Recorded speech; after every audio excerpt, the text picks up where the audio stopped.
Well, happy Monday. And if it's Monday, we're back to Mondays with Michael live here on Facebook. As most of you know who follow me here, last week I was in San Diego for ATD's National Conference, Association for Talent Development.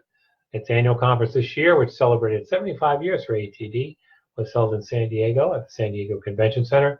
I did do some live posting from there. I posted a lot of pictures on Twitter, some here on Facebook.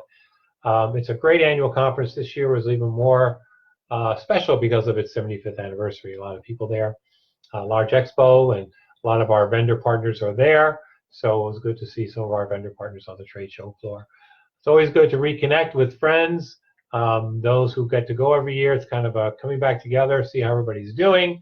But it's also a chance to learn. So for me, I go to several different sessions throughout the conference, some for my own personal professional development, in the areas of facilitation and training. And I also want to learn about industry trends. So we go to those. And then I go to those. And then I go to a few on leadership. There's always some leadership gurus that are there, some of the legends, if you will. So we go to those sessions too. So anyway, it was 4 days for me. That was just a lot of fun. But it's good to be back in the office. Special shout out to moms. Yesterday was Happy Mother's Day. Sharon and I and Nikki spent the afternoon and evening together yesterday, so it was great. So if you're listening to this and a mom, Happy Mother's Day. Today's session is on data. And you hear a lot about data in the news. You know, there's all this data information, big data, data in healthcare, data in IT, companies keeping large amounts of data online. So how does data help us in the hiring process? So we're going to talk about today. And as you see from my note on the top of the screen here, will more data help you make better hiring decisions? We work with a lot of companies who have significant amount of turnover. A lot of them are here in DC. DC has a natural turnover because it's such a transient area, but there are a lot of our clients that have significant turnover even on top of that. We've done a session before on behavior-based interviewing. If you haven't seen that one, please go to our page, our YouTube channel, and find a session on behavior-based interviewing. It's a good session. Teaches individuals and managers all about behavior-based interviewing. But how do we even get more information? So the interview is part of the process, but how do we get more data? How do we get more data? So the way we help our clients get more data is through an assessment tool. And what kind of information would be good in that assessment tool? So we think that information would be valuable to our clients are A, can the person do the job? Do they have the ability to do the job? B, how do they behave on the job? How do they interact with others, whether they be team members, bosses, or clients? And then C, do they really want to do the job? What are their interests? What do these folks really like to do? Now, some of that you can get from the face-to-face interview, but to really get underneath the surface, we think you really need an assessment tool. And the assessment we recommend to our clients is the PXT Select, which is the next generation of the Profile XT. It's a web-based product. It's a web-based tool. Published by Wiley. We obviously have the opportunity to resell this tool. It was revalidated 3 years ago when Wiley purchased Profiles International. They updated the tool. And it's really, really easy to use. And I'm going to go through some of that today and some of what it measures. So you have a prospect, somebody that you would like to hire to your organization. You've gone through some of the interview process, but you really feel you need more data. Really want to find out what's going on, whether this person is really going to be a fit for the position of your organization. So you have them take the PXT Select. The PXT Select takes about an hour to take. It's a fairly in-depth assessment. It's going to take the folks some time to take. It's built on an adaptive testing model, so not everyone gets all the same questions. So depending on how you ask and how you answer the questions as an individual, you get asked other questions. Depending on how you answer those questions, you may get other questions. I'm not a researcher, but they tell me this is pretty much an exact science to get really down to what this person knows and what this person doesn't know.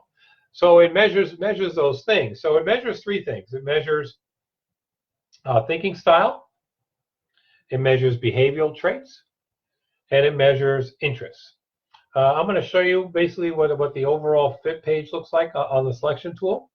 So what you're trying to match this person to is a set of performance model data that's already been researched and validated on the website. So Wiley has produced and developed about 160 performance models in all cross sections of industry and jobs.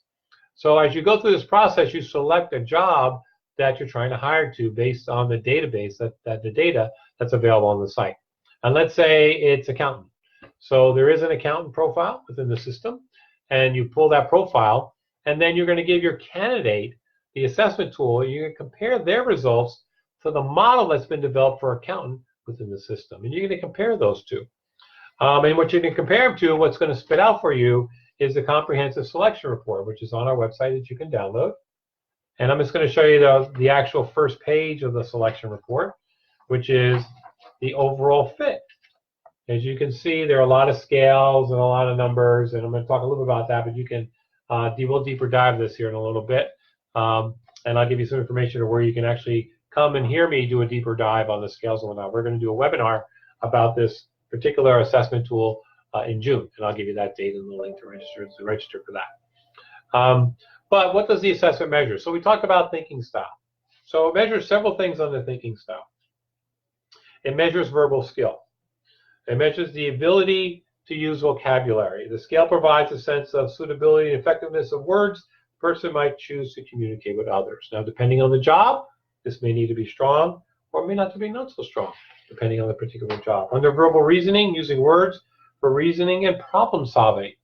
If that's an important part of the job, obviously someone would want to score heavy on that particular scale.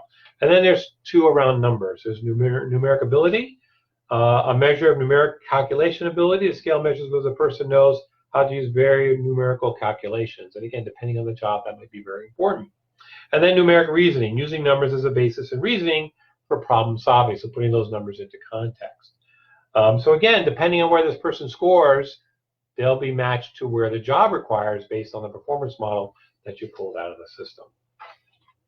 The second area measures our behavioral traits, and there's a whole series of behavioral traits. We hear this regularly from our clients that we want to ensure that our new employees fit a certain behavior model to the others on the team. And this gives the individual hiring manager or HR person a lot of great information. So it measures pace, overall rate of task completion, how quick you want them to work, assertiveness, expression of opinions, and need for control. If that's an important part of their job, they need to score well there. Sociability, the desire for them to interact with others and how well they interact with others. Are they outgoing or are they reserved? Conformability, attitude on policies and supervision. Are they strong-willed, like to work on their own, be on their own, or are they more compliant? Outlook, anticipation of outcomes and motives. Are they more skeptical of information and people they run into, or are they more trusting of people and information they run into? So again, depending on the job, that might be a really important one. Decisiveness, use of speed and caution to make decisions. Are they more deliberate before making decisions, or are they more bold, go with their gut?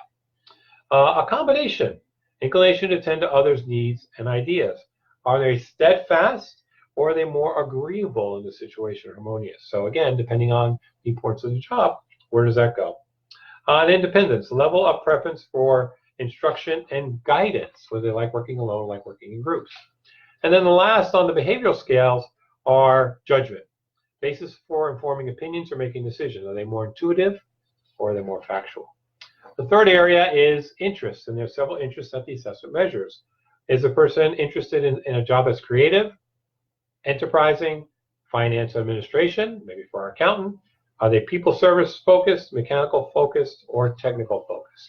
And again, those are the things the assessment measures, and it compares those results to the performance model in the database that you've selected prior to going down this road. So the report also gives you a series of behavior-based interview questions you can ask the candidate based on where they've fallen off the performance model. Good tool for frontline supervisors to make sure they're asking those right questions. So as I mentioned, we are doing a webinar a deeper dive webinar around this tool, a full hour deeper dive. It's going to be on June 20th, 3 p.m. Eastern time. Also, I'll put a link into the chat here and to the comments here, and get you a registration link so you can register for that event. Next Monday, we'll be doing our time mastery assessment program. So we'll talk about time management and how that's important to you. And next Wednesday, we'll do a webinar on the 5 behaviors of a cohesive team. So we'll get that out to you also. Anyway, thanks for hanging out with me today. I see we're coming top of the time.